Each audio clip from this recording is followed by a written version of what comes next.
Boissin, bonjour. Ces marques régionales sont plébiscitées par les consommateurs. Seulement, on vient de le voir, elles ne sont pas toujours aussi régionales qu'elles le prétendent. Beaucoup de produits ont même une appellation trompeuse. Oui, Nathanaël, vous appréciez peut-être les saucisses de Strasbourg qui fleurent bon le terroir alsacien. Mais sachez-le, dans vos supermarchés, la majorité n'a rien à voir avec la Knack d'Alsace, avec de la viande pas toujours locale. Pareil pour les champignons de Paris, qui ne poussent quasiment plus dans les caves d'Île-de-France.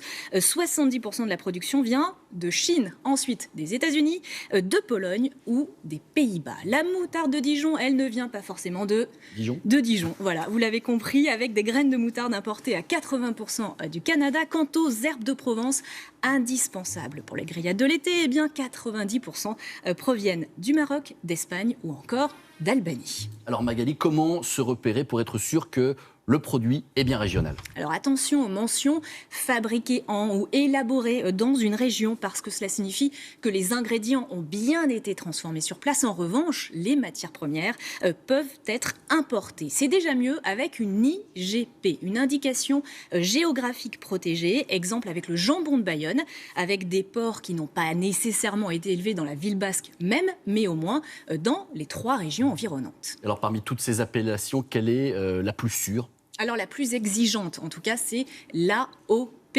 l'appellation d'origine protégée qui remplace l'AOC, production et transformation locale garantie. Le camembert AOP de Normandie, par exemple, est le seul à garantir du fromage fabriqué sur place avec du lait cru normand. Les amateurs sauront le reconnaître. Les conseils de Magali Boissin pour bien consommer. Merci beaucoup Magali. La suite est